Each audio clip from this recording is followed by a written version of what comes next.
70대의 버킷리스트는 단순히 하고 싶은 일 목록이 아닙니다.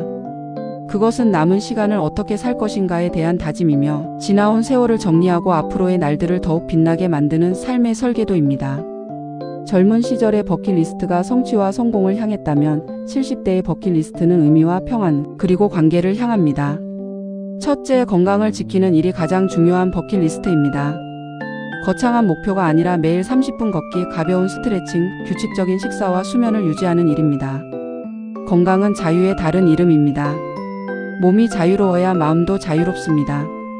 병원 진료를 미루지 않고 정기 검진을 받으며 약을 잘 챙겨 먹는 일도 소중한 자기 사랑입니다. 건강을 지키는 일은 가족에게 부담을 덜어주는 일이기도 합니다. 이는 나만을 위한 목표가 아니라 사랑하는 사람들을 위한 배려입니다. 둘째, 관계를 정리하고 회복하는 일입니다. 70대는 인간관계를 넓히기보다 깊게 만드는 시기입니다. 오래 연락하지 못했던 친구에게 전화를 걸어보는 일, 형제자매와 오해를 풀어보는 일, 자녀에게 먼저 고맙다 말하는 일은 삶의 무게를 가볍게 합니다. 사과할 일이 있다면 늦지 않았습니다. 용서는 상대를 위한 행위이지만 동시에 나를 위한 해방입니다. 사람은 결국 관계 속에서 기억됩니다. 70대의 버킷리스트는 사람을 남기는 일입니다. 셋째, 배움을 멈추지 않는 일입니다. 나이는 숫자에 불과하다는 말은 배움 앞에서 더욱가 됩니다. 스마트폰 활용법을 배우는 일, 글쓰기를 시작하는 일, 악기 하나를 익혀보는 일, 역사나 철학 강의를 듣는 일은 뇌를 정개하고 삶을 새롭게 합니다. 배움은 자신감을 줍니다. 나는 아직 성장하고 있다는 감각은 노년의 가장 강력한 활력소입니다. 느리더라도 괜찮습니다. 중요한 것은 속도가 아니라 지속입니다. 넷째, 나만의 기록을 남기는 일입니다. 자서전을 쓰지 않더라도 짧은 회고록, 손주에게 전하는 편지, 가족의 역사를 정리한 노트 한 권은 세상에 남기는 소중한 유산입니다. 돈보다 값진 것은 이야기입니다. 내가 어떻게 살았는지, 어떤 선택을 했는지, 무엇을 후회했고 무엇을 감사했는지 솔직히 적어보는 일은 스스로를 이해하는 시간이 됩니다. 기록은 삶을 정리하는 도구이자 다음 세대에게 건네는 지혜의 씨앗입니다. 다섯째, 작은 여행을 떠나는 일입니다. 먼 해외가 아니어도 좋습니다. 한번 가보고 싶었던 바다, 오래전 추억이 깃든 고향, 이름만 들어보았던 산책길도 충분합니다. 여행은 공간을 옮기는 것이 아니라 시선을 바꾸는 일입니다.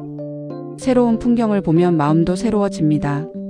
여행에서 돌아오면 삶이 조금은 가벼워집니다. 아직 갈 곳이 있다는 사실이 삶의 동력이 됩니다. 여섯째, 나눔을 실천하는 일입니다. 거창한 봉사가 아니어도 괜찮습니다. 경험을 나누는 멘토 활동, 작은 기부, 이웃을 위한 따뜻한 말 한마디도 나눔입니다. 70대는 인생의 경험이 가장 풍부한 시기입니다. 실패와 성공, 기쁨과 슬픔을 모두 겪은 세대입니다. 그 이야기를 나누는 것만으로도 누군가에게는 큰 힘이 됩니다. 나눔은 자신을 쓸모 있는 존재로 느끼게 합니다. 의미는 쓰임에서 태어납니다. 일곱째, 마음을 정리하는 일입니다. 미움과 집착, 비교와 후회를 내려놓는 연습입니다. 젊은 날의 상처를 아직도 붙잡고 있다면 이제는 놓아줄 때입니다. 지나간 시간은 바꿀 수 없지만 그것을 바라보는 시선은 바꿀 수 있습니다. 그때도 최선을 다했다는 인정은 스스로를 위로합니다. 마음이 정리되면 표정이 부드러워집니다. 표정이 부드러워지면 삶도 부드러워집니다.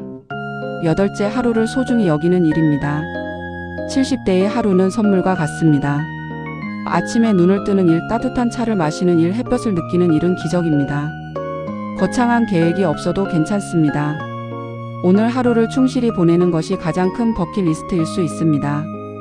오늘 나는 잘 살았다라고 말할 수 있다면 그것으로 충분합니다.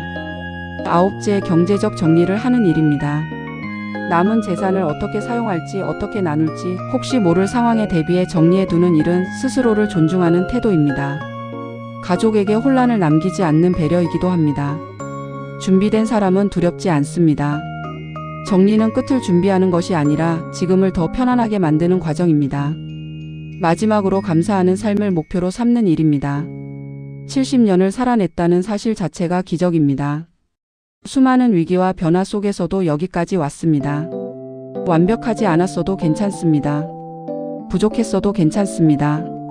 지금 살아있다는 사실이 이미 충분한 의미입니다. 감사는 행복의 다른 이름입니다. 70대의 버킷리스트는 속도를 줄이고 깊이를 더하는 목록입니다.